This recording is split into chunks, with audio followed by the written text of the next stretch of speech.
아멘. 성탄절을 이제 앞두고 오늘은 이사야서 말씀을 가지고 기묘자 예수 이 제목으로 함께 말씀을 살피도록 하겠습니다. 오늘 본문은 예수님이 탄생하시기 전 700년 전입니다. 예수님이 이 땅에 오시기 700년 전에 선지자 이사야는 아기로 이 땅에 오실 예수님의 별명을, 예수님의 이름을 5가지로 언급하고 있지요. 오늘 본문 6절에 예수님의 이름, 별명 5가지를 말하고 있습니다. 그 첫째가 기묘자. 둘째로는 모사. 그리고 세 번째로는 전능하신 하나님. 네 번째는 영존하시는 아버지. 5번째는 평강의 왕. 이렇게 5가지로 예수님의 이름 혹은 별명을 언급하고 있는 겁니다. 그 첫째가 기묘자입니다. 기묘자. 이 기묘자의 뜻이 뭐냐 하면은 기묘하다, 놀랍다라는 말입니다. 놀랍다. 영어로는 원더풀입니다. 원더풀. 영어 번역본에 보면은 기묘자, 모사 이것을 나누지 않아요. 하나로 언급합니다. 기묘자, 모사. 그래서 그 뜻을 놀라운 상담자라 그렇게 말씀하고 있습니다. 그렇습니다. 우리 예수님은 놀라우신 분이고 원더풀이고 놀라운 우리 인생의 상담자가 되어주십니다. 두 번째로는 전능하신 하나님이라 그렇게 말합니다. 전능하신 하나님. 전능하다. 무슨 말입니까? 모든 일에 능하신 하나님이시다. 모든 일에 능하다. 예수님이 하시는 일에는 부족함이 없다. 예수님이 하시는 일에는 부족함이 없고 모자람이 없으신 분이다. 모든 것이 능하다. 풍성하신 예수님이시다. 그래서 예수님께서 우리에게 은혜를 주실 때도 풍성하게 주시는 거예요. 찬송가 가사에 보면 은혜가 그다음 뭡니까? 풍성한 하나님은. 그렇습니다. 하나님이 우리에게 베푸시는 은혜는 언제나 풍성해요. 모자람이 없어요. 그래서 오늘 성경에 전능하신 하나님이다. 그 다음 뭐라고 말합니까? 영존하시는 아버지다. 영존하시다. 영존. 영원히 존재하신다. 그 말이죠. 그러니까 이 영존이라는 단어는 여호와 이외에 그 누구에게도 사용할 수 없는 단어입니다. 왜 그렇습니까? 이 땅의 모든 피조물들은 영원할 수가 없거든요. 다 제한되어 있어요. 사람도, 동물도, 짐승도, 자연도 다 제한되어 있습니다. 한동안 주어진 생명을 누리다가 다 떠나가는 거예요. 그러나 우리 하나님만이, 예수님만이 영원하시다. 영존하신 분이다. 그래서 이 영존이라는 단어는 예수님께만 그리고 하나님께만 사용되는 단어인 겁니다. 그 다음 마지막에 이름이 뭡니까? 평강의 왕이다. 평강, 평화 그 말이죠. 그렇습니다. 평강은 하나님께서 하시는 일의 절정이에요. 평화는 하나님께서 하시는 일들의 최종적인 목표입니다. 예수님께서 이 땅에 오신 목적이 뭡니까? 이 땅에 뭘 주러 오셨다? 평화를 주러 오신 거예요. 분열과 다툼과 싸움이 있는 곳에 예수가 오심으로 말미암아 복음이 들어감으로 말미암아 평화를 얻게 되는 거예요. 그렇기 때문에 예수를 믿는 우리 성도들도 성도들이 가는 곳에, 성도들이 머무는 곳에 예수의 영으로 나아간다면 그곳에 평화가 있어야 돼요. 성도가 가는 곳에 분열이 생기고, 성도가 가는 곳에 싸움이 일어나고 다툼이 일어나고 그러면 안 된다는 겁니다. 다툼이 있는 곳에 평화가 있어야 되고, 고통이 있는 곳에 위로자가 되어야 되고. 왜? 예수님께서 이 땅에 오신 최종적인 목적이 바로 평화이기 때문에. 그래서 이사야는 예수님의 이름을 평화의 왕이다, 그렇게 언급하고 있는 겁니다.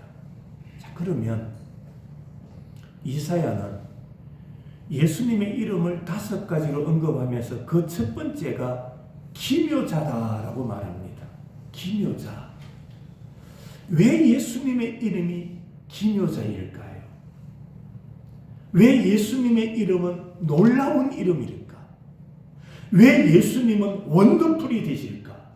그것을 오늘 이 아침에 몇 가지로 한번 살펴보고자 합니다. 그 첫 번째로, 예수님이 왜 놀라우신 기묘자가 되시느냐? 그 첫째가, 예수님은 하나님이십니다. 하나님이 인간으로 오셨기 때문에 기묘하신 거예요. 하나님이 인간의 몸을 입고 독생하셨기 때문에 놀라운 사건인 겁니다. 성경에 보면 예수님을 가리켜서 하나님이라고 말합니다. 예수님은 하나님이다. 요한복음 1장 18절에 보면은 본래 하나님을 본 사람이 없으되 아버지 품속에 있는 독생하신 하나님이 나타내셨느니라. 독생하신 하나님. 예수님은 하나님이신데 인간의 몸을 입고 이 땅에 오신 하나님이시다. 독생하신 하나님이라 그렇게 언급하고 있는 겁니다. 신약 성경 빌립보서 2장 6절에 보면 예수님을 이렇게 소개하지요. 그는 근본 하나님의 무엇이다? 본체시다. 예수님은 근본적으로 하나님의 본체가 되신다. 이게 무슨 말이냐 하면은 예수님은 하나님과 똑같은 권능과 능력을 가지신 분이시다. 하나님의 능력과 예수님의 능력이 다른 게 아니라는 겁니다. 그는 근본 하나님의 본체, 하나님과 하나이셨다. 하나님의 능력이 예수님의 능력이고 하나님의 권능이 바로 예수님의 권능이 되신다. 바로 그 말씀인 겁니다. 그래서 예수님의 제자였던 도마가 부활하신 예수님을 향해서 뭐라고 말합니까? 그가 고백하기를 나의 주시며 나의 하나님이시니이다. 예수님은 나의 주가 되시며 그가 바로 나의 하나님이십니다. 그렇게 고백했던 거예요. 로마서 9장 5절에 보면 그는 만물 위에 계셔서 세세 찬양을 받으실 하나님이시니라. 예수님은 만물 위에 계셔서 세세토록 무슨 말입니까? 영원히 이전에도 지금도 앞으로도 영원히 무엇을 받으실, 찬양을 받으실 하나님이십니다. 아멘. 여러분, 이것을 신학적으로 표현하면 이렇습니다. 성부, 성자, 성령이 계시는데 예수 그리스도는 제2위가 되시는 성자 하나님이시다. 바로 그 말입니다. 그러면 여기서 우리가 중요한 것 하나 깨달아야 될 것이 있어요. 그게 뭐냐? 하나님이 왜 사람이 되셔야만 했을까?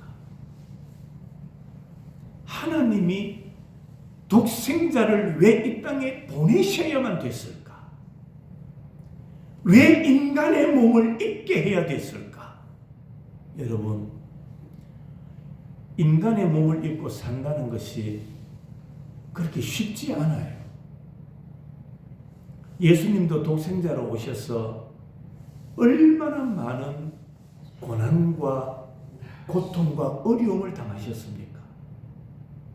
결국에는 인간의 몸을 입고 오신 예수님께서 십자가에 못 박혀 죽으시는 거예요. 인간의 몸을 입고 산다는 것이 그렇게 순조로운 게 아니에요. 그런데 왜 하나님이신 예수님이 독생자로 오셔야만 했을까? 그 이유가 있습니다. 그 이유가 뭐냐? 의인만이 죄인을 구원하실 수 있기 때문입니다. 아멘. 네. 죄인은 죄인을 살릴 수가 없어요. 죄인은 인간을 구원할 수가 없습니다. 의인이라야, 로마서에 보면 이 땅에 의인은 없나니 몇 명도 한 사람도 없다라고 했어요. 모든 사람이 다 죄인이에요. 죄인이 죄인을 어떻게 구원합니까? 그런데 오늘날은 그렇지 않아요. 죄인이 죄인을 흉보고 있어요. 죄인이 죄인을 향하여 손가락질을 하고 있어요. 여러분, 인간의 구원은 죄인이 할 수가 없습니다. 죄 없는 자라야만 인간을 구원할 수 있는데 예수님에게는 뭐가 없습니까? 죄가 없습니다. 그분만이라야, 예수님만이라야 죄인인 인간을 뭐 하실 수 있습니까? 구원하실 수 있기 때문에 예수님께서 독생자로 이 땅에 오실 수밖에 없었던 거예요. 이게 신비로운 사건입니다. 기묘한 사건이에요. 그래서 요한은 예수님을 가리켜서 기묘자다. 인간의 몸을 입고 오신 예수님은 놀라우신 분이다. 기묘자가 되신다. 그렇게 고백하고 있는 겁니다. 자, 두 번째로, 예수님이 왜 기묘자이신가? 예수님의 탄생을 보면 놀라울 수밖에 없어요. 예수님의 탄생이 기묘하기 때문입니다. 이사야서 7장 14절, 보라, 처녀가 잉태하여 아들을 낳을 것이요 그의 이름을 임마누엘이라 하리라. 자, 잘 들으세요. 처녀가 아들을 낳았다는 겁니다. 여러분, 과거에는요, 처녀가 아이를 낳는다는 것은 상상할 수 없는 일이에요. 요즘 시대가 많이 악하고 달라지다 보니까 처녀가 아이를 낳기도 하더라고요. 그런데 생각해 보세요. 처녀가 남자 없이 아이를 낳을 수 있습니까? 아이를 낳는다는 것은 처녀도 남자를 만났다는 거예요. 그러니까 아이를 낳게 되는 거예요. 우주 역사상 동정녀의 몸에서 태어나신 분은 딱 한 분밖에 없습니다. 그분이 누구십니까? 예수님이십니다. 동정녀의 몸에서, 다르게 표현하면 남자 없이 이 땅에 태어나신 분은 예수님밖에 없다. 그래서 성경에 보면 예수님의 잉태는 남자로 인하여 잉태한 것이 아니라 무엇으로? 성령으로 잉태하셨다라고 말씀하고 있지 않습니까? 여러분, 이런 사건을 예수를 알지 못하는 과학자들에게 아무리 설명해도 이해될까요? 안 될까요? 이해될 수가 없는 사건이에요. 아이를 낳으려면 건강한 남자와 여자가 있어야 돼요. 그런데 예수님의 나심은 남자로 인한 잉태가 아니라 성령으로 잉태되었다. 아무리 과학이 발전되어도 과학으로 설명할 수 없는 예수님의 잉태라는 사건입니다. 요즘은 과학이 많이 발전해가지고 복제기술이 발달되었죠. 생명체를 복제해내기도 합니다. 똑같이 생긴 짐승을 만들어내요. 똑같이 생긴 짐승. 그러나 이런 사건이 예수님 당시에는 있을 수 없는 일이었던 겁니다.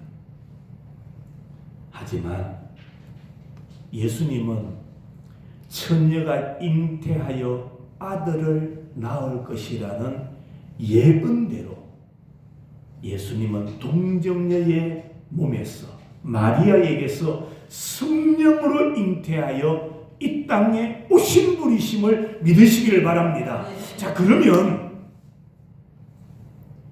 예수님께서 동정녀 마리아의 몸에서 성령으로 잉태하여 오신 이유가 뭐냐?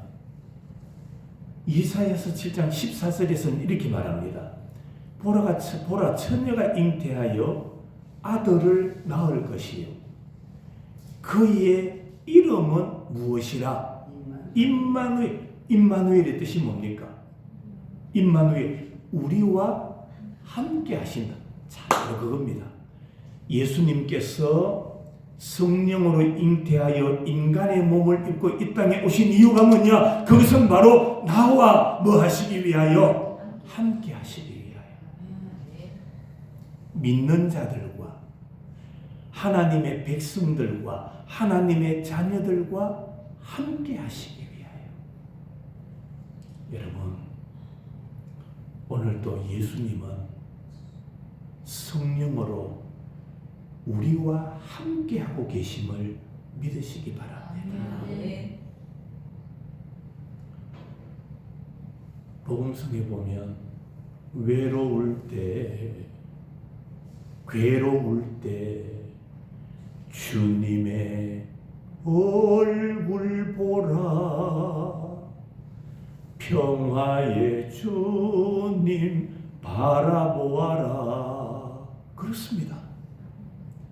왜 외롭고 괴로울 때 주님을 바라봐야 됩니까? 주님이 괴로울 때도 외로울 때도 나와 뭐하고 계시기 때문에 함께하고 계시기 때문에 나그네 인생길에 눈물 나는 사건들이 많이 있다 할지라도 그때마다 주님은 나와 함께 하시기 때문에 세상의 친구들, 세상의 동지들 다 나를 버리고 나를 멀리하고 떠나간다 해도 주님은 임마누엘, 나와 함께 하시는 주님이시기 때문에 주님의 탄생이 놀라운 거예요. 기묘한 거예요. 그다음 예수님의 말씀, 예수님께서 걸어가신 발자국, 예수님의 행적 하나하나가 기묘한 사건이에요. 예수님께서 하신 말씀도 예수님께서 걸어가신 발자국 하나하나가 놀라운 기묘의 사건인 겁니다. 누가복음 2장 46절 47절에 보면 예수님의 12살 때의 사건이 나옵니다. 부모와 함께 예루살렘에 올라갔다가 이제 부모들은 예수님이 그들과 함께 하는 줄 알고 가고 있는데 한참 가다 보니까 누가 없습니까? 예수님이 없는 거예요. 그래서 부모가 되돌아서 예수님을 찾아갑니다. 예수님을 찾아갔더니 예수님이 어디에 계시느냐 들어보세요. 사흘 후에 성전에서 만난 자 그가 선생들 중에 앉아서 그들에게 듣기도 하시며 묻기도 하시니 듣는 자가 다 그 지혜와 대답을 놀랍게 여기더라. 예수님을 잃어버렸는데 다시 돌아가 보니까 예수님이 어디에 계시느냐? 성전에 계시더라.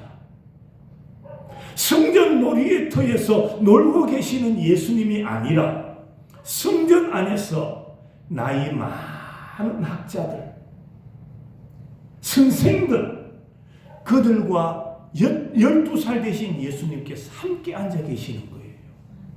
그리고는 그들의 말도 듣기도 하시고 묻기도 하시고 예수님의 소리를 듣는 사람들은 그 지혜와 그 대답을 놀랍게 여기더라. 아멘. 여러분 12살쯤 되면 여러분 어떻습니까? 아직 아이입니다. 아이. 그런데 예수님은 기묘자가 되시니 선생들과 토론도 하고 그들의 학문을 듣기도 하고 그들에게 묻기도 하고 그들에게 말씀하기도 하고 그 말씀이 얼마나 놀라운지 그 지혜와 그 대답을 놀랍게 여기더라. 예수님의 말씀이 기묘한 거예요. 예수님께서 공생애를 몇 살에 시작하시느냐? 30세에 시작하십니다. 공생애를. 그런데 예수님께서 가르치시는 내용을 들은 모든 사람이 예수님께서 전하시는 말씀에 감탄을 합니다. 마가복음 1장 27절 다 놀라 서로 물어 이르되 이는 어찌미뇨 권위 있는 새 교훈이로다. 예수님의 가르침을 예수님의 말씀을 듣는 사람들이 다 뭐 했느냐? 놀랐다라고 말합니다. 다 놀랐다. 이는 어찌미냐 권위 있는 새 교훈이로다. 예수님께서 가르치시는 내용도 달랐어요. 마태복음 13장 35절 이는 선지자를 통하여 말씀하신 바 내가 입을 열어 비유로 말하고 창세부터 감추인 것을 드러내리라 함을 이루려 하심이라. 자, 이게 무슨 말이냐? 입을 열어 비유로 말하고 창세로부터 감추인 것을 드러내리라. 이 말은 구약 10편 78편 12절의 내용입니다. 무슨 의미냐? 구약에서 벌써 하나님께서 말씀하시기를 메시아가 오시면 그 메시아는 비유를 통하여 말씀하시겠다고 예수님이 오시기 1000년 전에 예언을 하셨다라는 겁니다. 다 예언을 해놓으셨는데 그 예언대로 예수님께서 이루셨다. 그 말씀인 겁니다. 그렇습니다. 예수님의 말씀은 예수님의 행적은 이미 하나님의 예언입니다. 하나님의 약속입니다. 하나님의 약속이 예수님께서 오셔서 그 예언을 하나하나 완성시켜 가셨던 겁니다. 예수님께서 전하시는 음성도 놀라웠습니다. 마태복음 7장 29절 이는 그 가르치시는 것이 권위 있는 자와 같고 서기관들과 같지 않았다. 그렇습니다. 예수님의 음성은 권위가 있었어요. 권위가 있었다라는 말이 뭡니까? 힘이 있었다라는 말입니다. 자, 저를 보세요. 가르치는 말이 힘이 있으려면, 권위가 있으려면 어떻게 해야 됩니까? 거짓이 섞이면 안 돼요. 그렇지 않습니까? 말에 힘이 있으려면 거짓을 말하면 안 돼요. 진실을 말해야 돼요. 그러니까 예수님이 전하시는 음성이 권위가 있었다라는 말은 예수님의 말씀에는 거짓이 전혀 없었다. 예수님의 말씀은 하나님의 말씀을 그대로 이루시는 능력이다. 바로 그 말씀인 겁니다. 뿐만 아니라 결과도 놀랍습니다. 결과. 주님의 말씀에 바람과 바다가 어떻게 됩니까? 잔잔해졌어요. 결과가 놀랍지요. 예수님의 말씀에 귀신이 어떻게 됩니까? 떠나가요. 여러분, 귀신이 언제 떠나갈까요? 귀신이 언제 물러갑니까? 예수가 계시는 곳에 귀신은 물러갑니다. 빛이 들어오면 어둠은 떠나가는 거예요. 예수님은 빛이 되십니다. 악은 어둠이에요. 죄는 어둠이에요. 빛이 들어오면 어둠은 자연적으로 물러가게 되어 있습니다.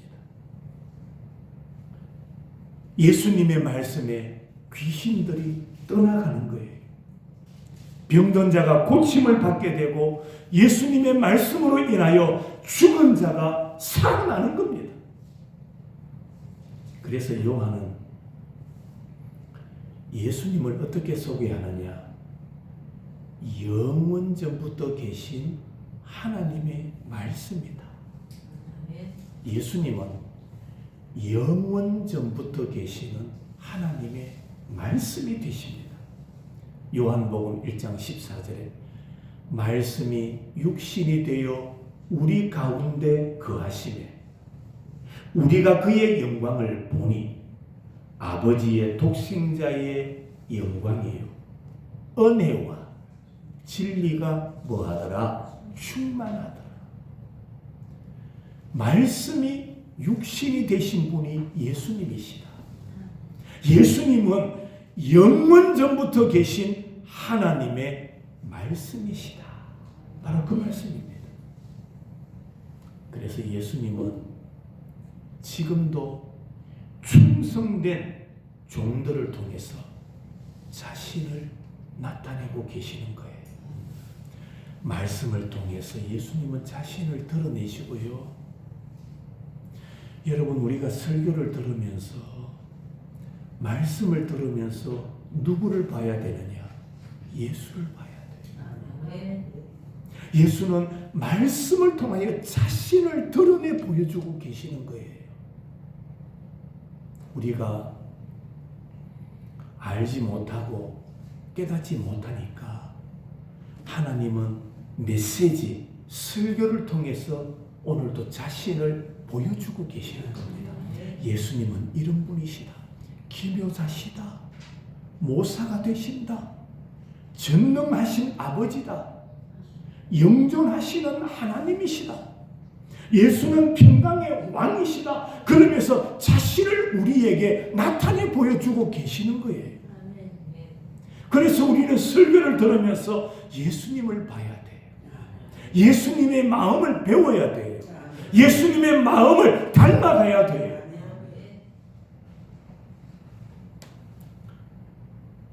예수님은 오늘도 말씀을 통해서 자신을 드러내고 충성된 종들을 통하여 자신의 말씀을 들려주시는 거예요. 그래서 죽은 자를 살리고 병든 자를 고쳐주시고 교회를 변화시키고 세상을 변화시켜 주시는 거예요. 예수님은 지금도 우리 속에서 일하고 계심을 믿으시기 바랍니다. 지금도 예수는 우리 안에서 역사하고 계시는 거예요. 성령으로 역사하시고 일하고 계시는 하나님이시다. 또한 예수님의 죽으심과 예수님의 사심도 기묘한 사건입니다. 놀라운 사건이죠. 예수님은 33세의 일기로 온 인류의 죄를 다 짊어지시고 십자가에 달려 죽으셨습니다. 여러분, 세상에 훌륭한 승인들이 많다고 하죠. 그러나 그 어느 누구도 예수님처럼 대신 죽어준 자는 없습니다. 누가 대신 죽어줬습니까? 아무리 훌륭한 승인이라 할지라도 대신 죽어준 자는 한 사람도 없습니다.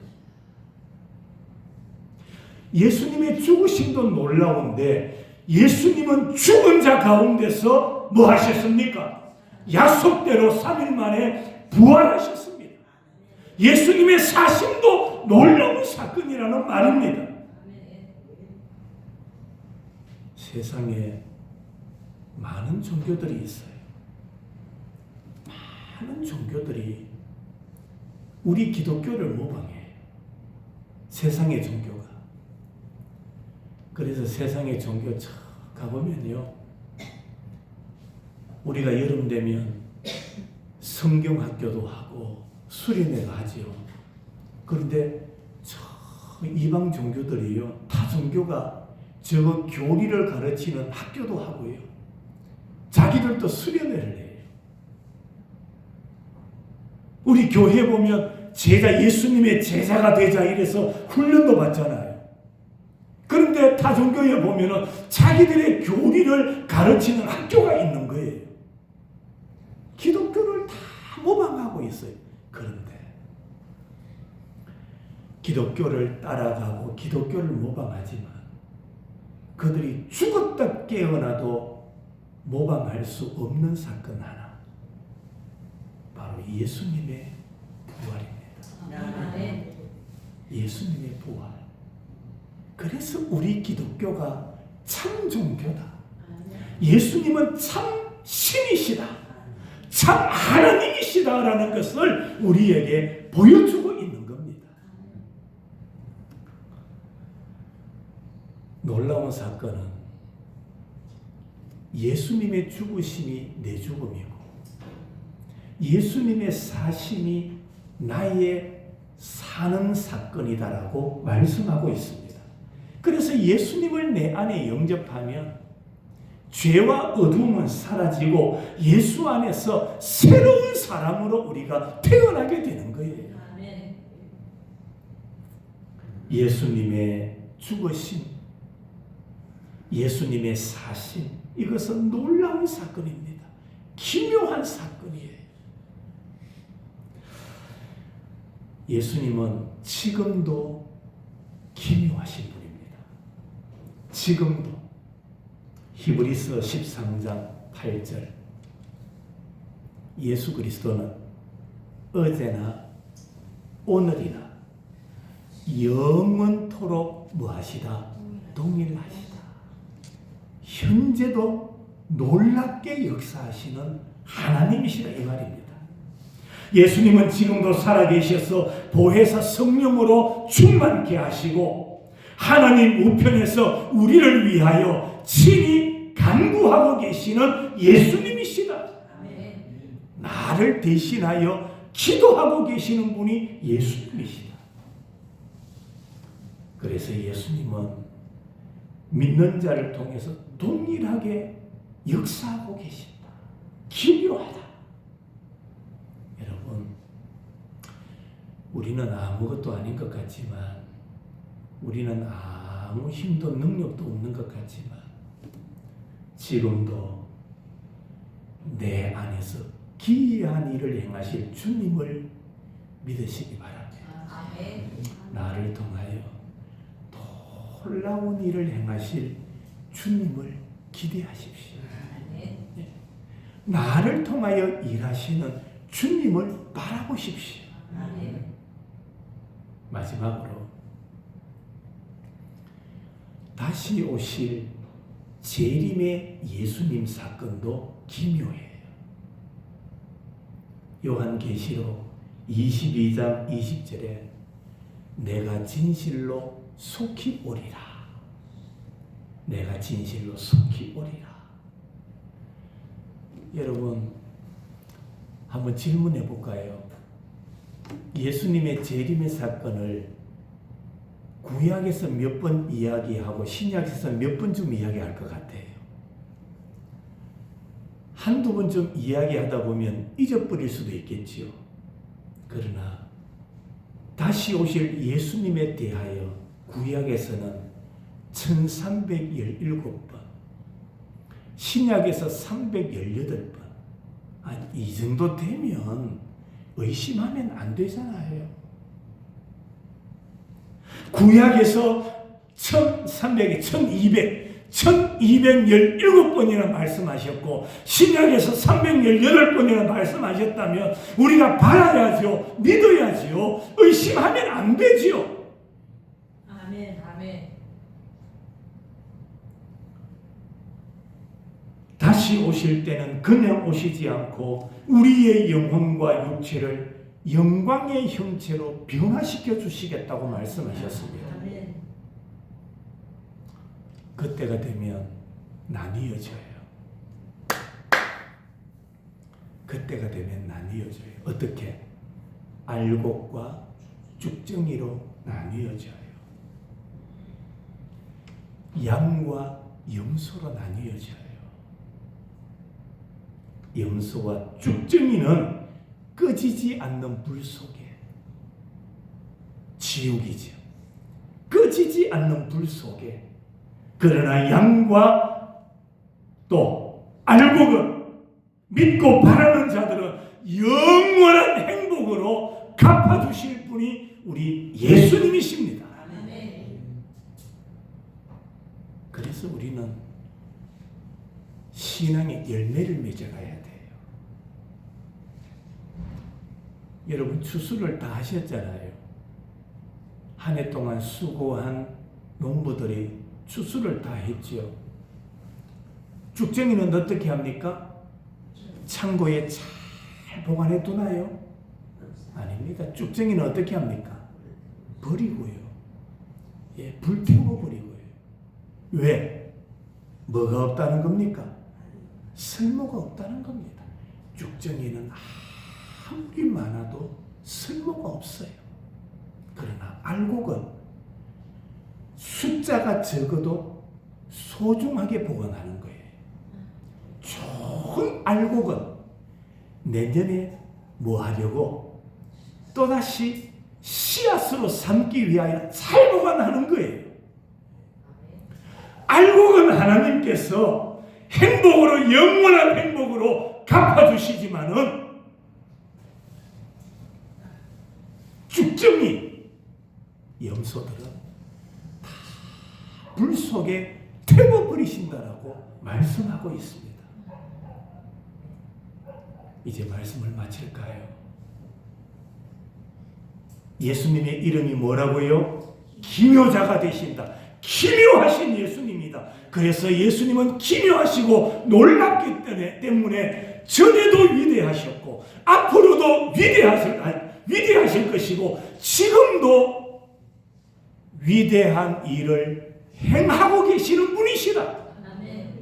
기묘하신 예수님. 이런 기묘하신 예수님을 믿고 따르는 자들에게 기묘한 일이 일어나는 겁니다. 아멘. 예. 주님의 놀라우심을 믿고 따라가면 그 예수님을 따라가는 자들에게도 놀라운 사건이 일어나는 거예요. 아멘. 놀라운 일을 행하시는 분이 주님이시기 때문에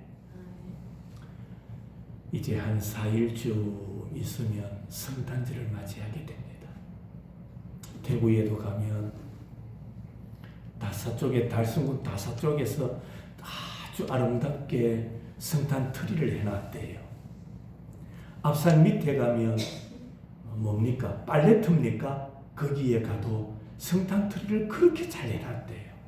가보지 않았어요. 여기 옥포에 가면 송해공원이 있죠. 어제 저녁에 보니까 제가 지나오다 보니까 얼마나 화려하게 성탄 트리를 해놨는지.